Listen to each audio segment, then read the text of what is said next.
This is a historic day. On this day, you became the first world leader to recognize Israel's sovereignty over areas in Judea and Samaria that are vital to our security and central to our heritage.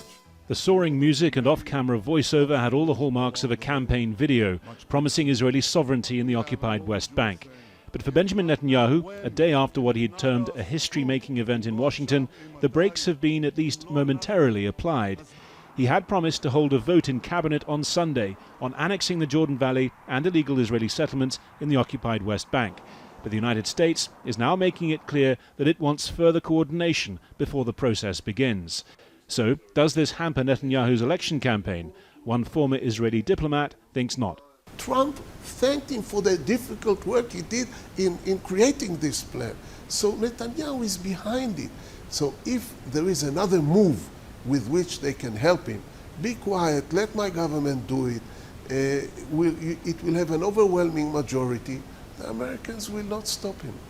But Netanyahu isn't the only one trying to make electoral capital out of the announcement. His defense minister, the head of a rival right-wing grouping of parties, said annexation had to happen now, not after the election.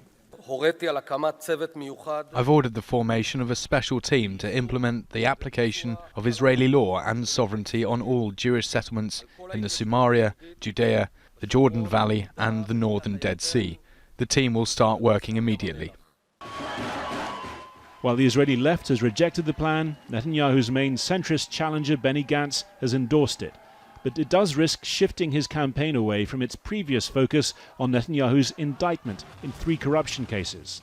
This plan coming just after the official announcement that his indictments have been filed with the Jerusalem District Court means that he now has hold of the agenda, of the narrative, and it's certainly something that he'll want to continue to push. The consequences of this deal, with its provisions for Israeli annexation, for the literal walling off of any future Palestinian state from the heart of East Jerusalem, could be felt for years. But here, in the midst of yet another Israeli election campaign, the timeline being focused on is much shorter. The next 32 days until Israelis go to the polls again.